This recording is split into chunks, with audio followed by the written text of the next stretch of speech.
talk about a system. I'm actually going to give you a system for you to do exactly that. And it's very easy to use, very simple. It's something I created 4 or 5 years ago because as I was looking at my life, I was realizing I was making some mistakes. The money was flowing in the doors really fast. You know, when you write a #1 New York Times bestseller, the royalty checks are really awesome. You know, sometimes I get $500,000 royalty check. And what do you do with it? Well, you think it's all yours, right? And rather than taking 10% off the top for tithing and 10% off and put it in the savings account, and rather than balancing things, you just get to feel like you're just so rich it doesn't matter. So you just spend the money, and I just go out and bring the money in, shovel it in the back door. The people in the back say, "You guys take care of it back there. I'm out here. I'm pretty good at making this stuff. I'll just shovel it back there to you guys. All right? Yeah, just keep piling up in big stacks back there. I'm just going to shovel some more back there for you." And I'm out here shoveling it back in and creating the wealth. But I had no idea what was happening in the back room and how it was being managed and controlled because I made an assumption, and that is I didn't need to learn that stuff. I hire people for that. Let them take care of this stuff. Because you can hire somebody for a fairly good sum. They'll take care of it, manage it, take care of it for you. Point is, there's an old saying that goes with farming, and it surely goes with your own money too, and that's the farmer's best fertilizer is his own shadow. Your money has to be the same way. You have to know where it comes from, where it passes through, and where it goes, and that goes everybody in the room, man, woman, and child. You should know where the money comes from and where it goes. You should never delegate that responsibility to anyone without you at least knowing what's happening to it. Because every one of us will probably, especially when it gets to our couples here, you don't know how long your spouse is going to be around. They may, you hit my Mack truck tomorrow. Some families, the wife takes the check from the husband and does all the controlling of the money. Some families, both the husband and the wife work, and they kind of manage their own kind of funds. Some of them, the husband does everything. You all have different ways in which you control your money in your households. What I'm asking you to do is that everyone in this room should be investing for their own self. They're taking their own dollar bills a day, every dollar a day, and investing it for the long-term future. Or you are basically saying, I'm abdicating my financial responsibility to somebody else. And that is not smart. You need to know what's going on. Now, we live in a dangerous world when it comes to couples. 50% of all the couples today are going to end up in some kind of marital problems. And what's the #1 cause of divorce? Money. #1 cause of divorce. Or the lack of money, or the arguments about money. And so every one of you should have a way of controlling the money for yourself. This shouldn't, I'm not asking it to be something that splits you up. I'd actually like it to bring you together so both of you really know what's happening. And there's certain rules that you have to follow through. I'm going to kind of create for you the way the money should probably flow through your household. And if it does flow in this direction, you may have to divert the way you're spending to a brand new way of thinking about money, all right? And here it is. Let's just kind of do it together. Using the Rockefeller method or formula, we realize that every penny counts. And so we're going to figure out a way to control the pennies that flow through our life. And I'm going to draw for you something that's really, really very beautifully done here. I'm going to draw my bathtub for you. Okay, there's our bathtub. Now we see a faucet here, and then from that faucet flows money into our bathtub. And out of that bathtub, where does the money flow? Down the drain. It goes down most of the drain, doesn't it? Most of us don't have any money left over at the end of the month. What I'm going to do is create for you now the prosperous way for money to flow through your life. So I'm going to do a brand new bathtub here. I'm going to create a couple of faucets. And there are two kinds of faucets that you need to have flowing into your life. One faucet we're going to call linear income. Linear income is money that flows to you because you go out and get it. You spend an hour at work, you get an hour's worth of pay. That's linear income. One in, one out, or an hour in, $20 out, or whatever. It's linear. This other kind of income over here is what we call residual income. Now, residual income is money that flows in because you've set things up so that you don't have to be there. That's what we call residual income. Now, how many of you have seen me do the money tree presentation before? Some of you seen me do it. In a presentation I teach around the country, I talk about the radical difference between money tree income, income that flows to you, and what I call linear income, income that you got to go out and get. Where do most people's incomes flow from today? Linear. Yeah, it comes from linear income. Where is the wealthiest faucet? Yeah, this is the kind of faucet that we're trying to create. Now, there are lots of ways to create residual income. It's money that flows to you without you having to flow for it. There are a lot of ways to get this kind of income. They look about the same at the very beginning. You know, I get $100 worth of residual income flowing in here, and I get $100 worth of residual over there, or linear and residual. And they look about the same as they flow in on a monthly basis. $100 here, $100 there.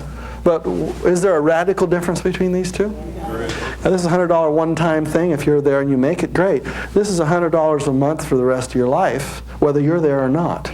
So which is obviously more powerful? I mean, this has got to look at the time value of money for the next 50 years, or that's just a one-time shot. Although they look the same. You know, when you look on a paper, on a balance sheet, boom, you say $100, $100. This is radically more powerful.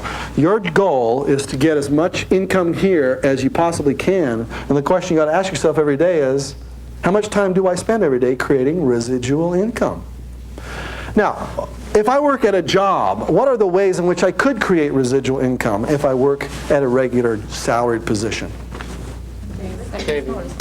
Yeah, I could take some of that money out, a little sliver out, and I could put it into an investment of some sort, such as a mutual fund or a stock or some business that I own, whatever, and I could create some residual income. What's another thing I could do at my job to create residual income? Yeah, I invest in my company's retirement plan. Many of you work at companies where they'll allow you to take a certain percentage of your income, 5, 6, 7%, and the company will say, we'll match that. Now, this is getting less and less today, but it's an incredible benefit if they do it.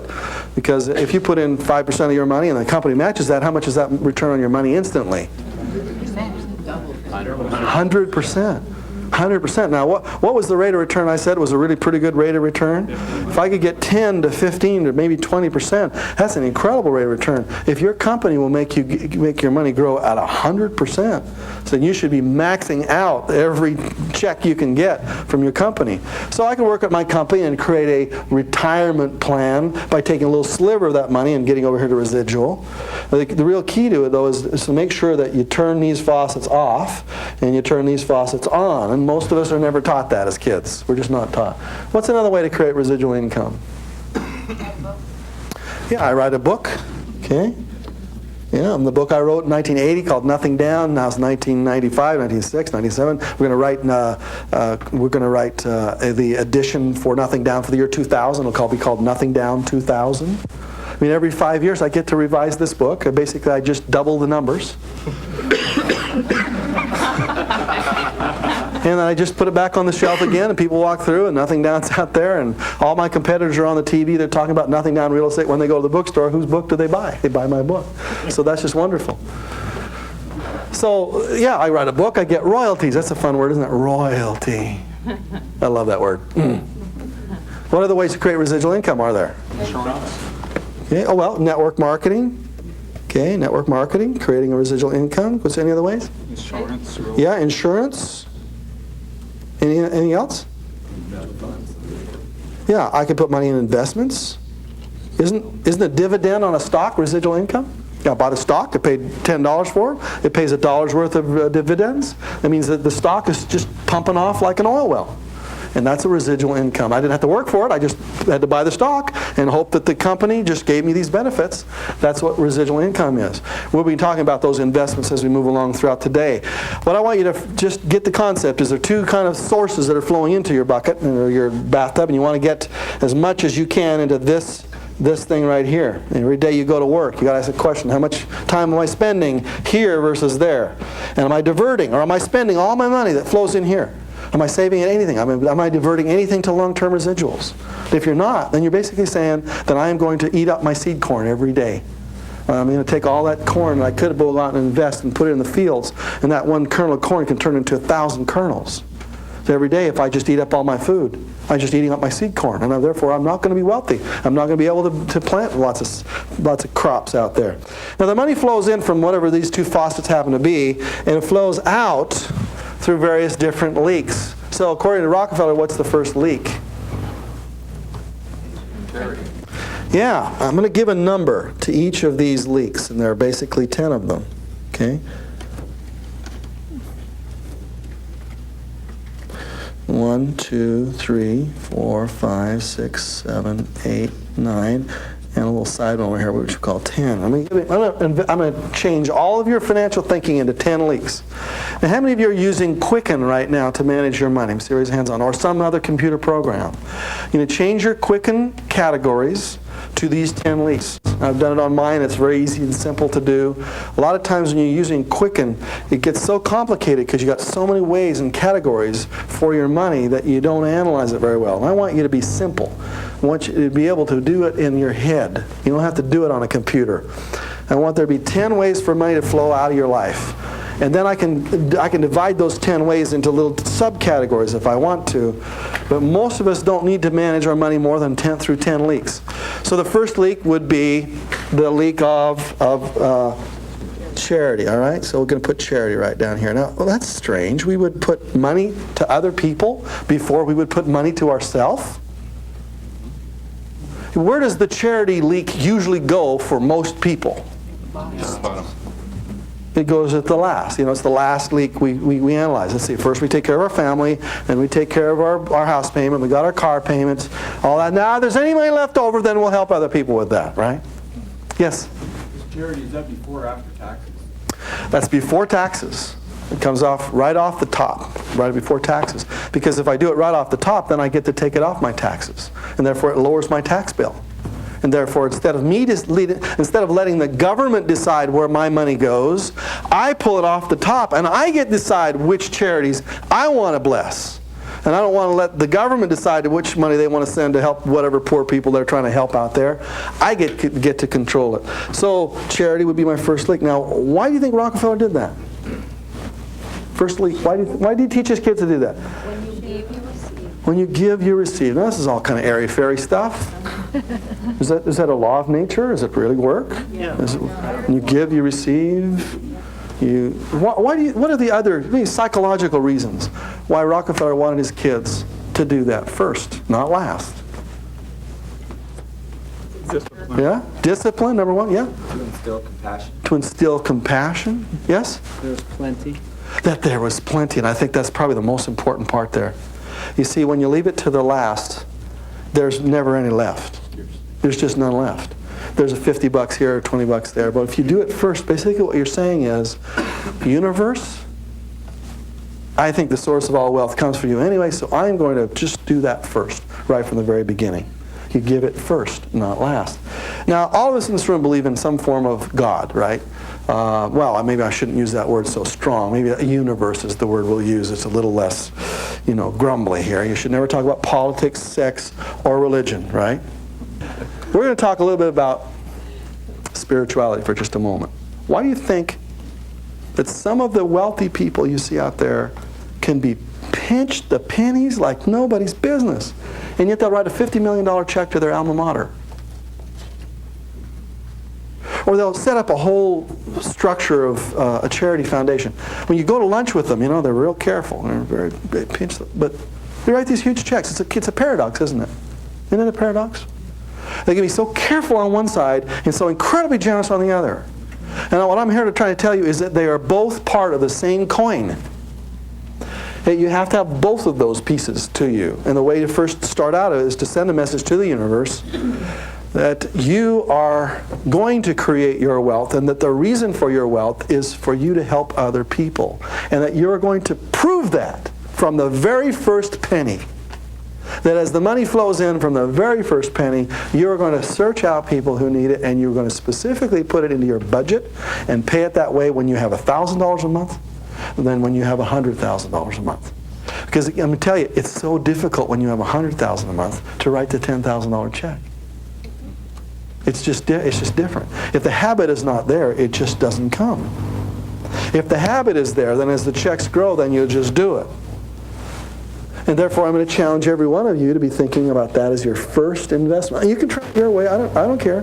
But as you do analysis and you talk to people who have created great wealth, you find that this has been their habit almost their entire life.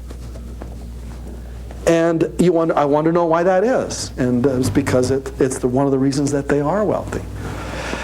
Now, like I said, we all probably believe in some form of universe, higher power. We probably don't believe the same at the retail level, but at the wholesale level, we all have pretty much the same belief that there is a higher power. It's when we get to the retail level, things get all messed up, hamburger is hamburger, but then there's McDonald's, Burger King, Wendy's, and all these other places. So we all believe in different kinds of attitudes, but I think in terms of the broad attitudes, there is a higher power, and the higher power knows where all the gold is. Is that right?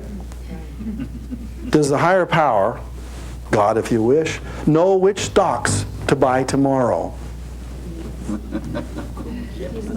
Does she or not?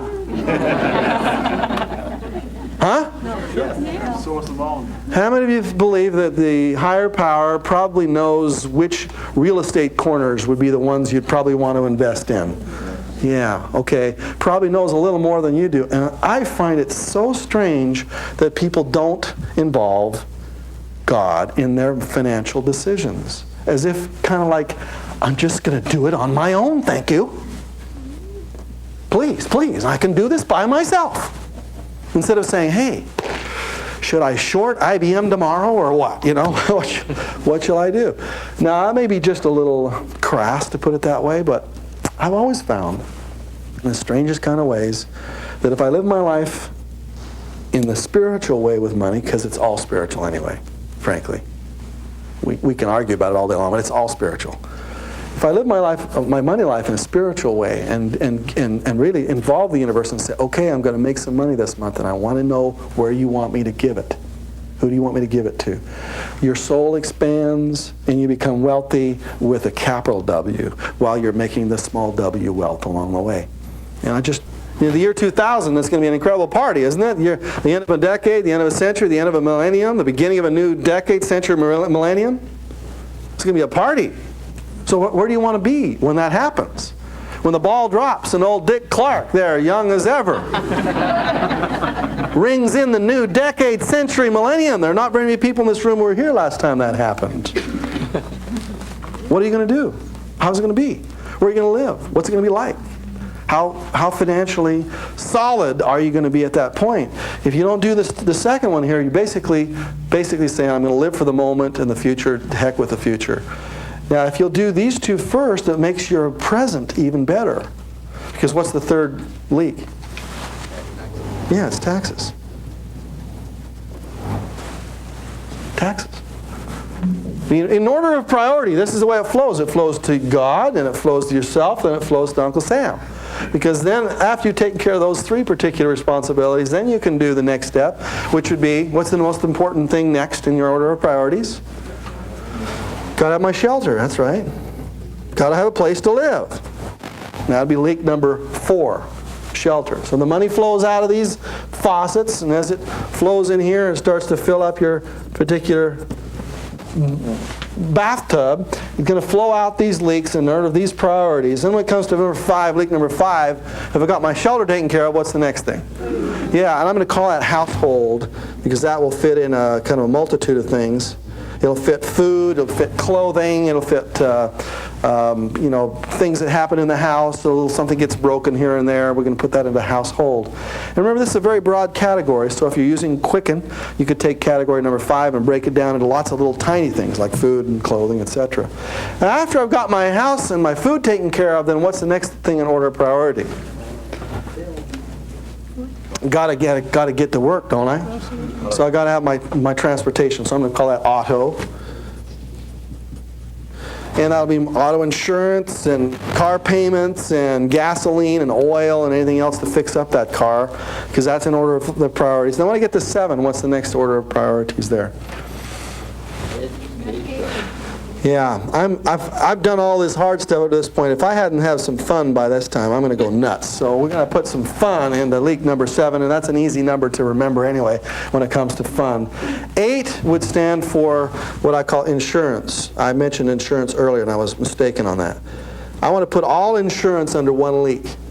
I want to put my auto insurance under this leak. I want to put my house insurance under that leak. I want to see it all at one time. I want to put health insurance, life insurance, car insurance, house insurance, liability insurance, everything. I want you to see how much money you spend on insurance. Some of you are just going to be stunned because it's all hidden over here in your payment. Well, our payment's $912.16. Well, how much is that in interest and principal? Well, it's $756. Well, what's the interest? What's the insurance on that? Well, it's $196.12. You know, is there a way to get that insurance cheaper? Does it have to be paid with my mortgage payment? Do I have to pay the insurance with my car payment? Do I do it separately? Do I have to have my health insurance taken out of my paycheck every single month? You know, I want to see it. How much am I really paying for this stuff?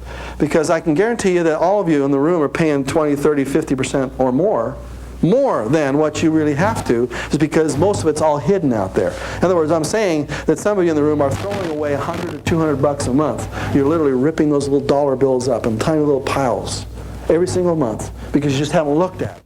And that $100 to $200 a month, that's multi-million-dollar money that you're destroying every month because you're not looking at it.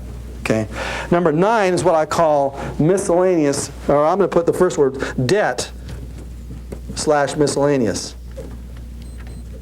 In other words, I'm going to put my debt payments over there in leak number 9, and I'm going to pay my debt first, or there is no miscellaneous. If I got my debts taken care of, then I'm going to have some miscellaneous. And leak number 10 is what I call business.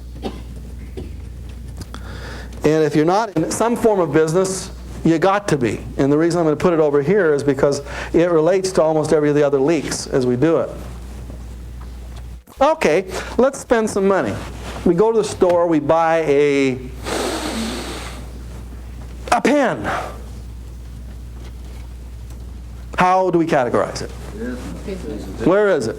Is it charity? Is it savings? No. Is it tax? Is it shelter? No. Is it household? Maybe. Is it auto? No. Is it fun? No. Is it insurance? No. It could be miscellaneous. Or is it business? Okay, so it could be one of 3 things.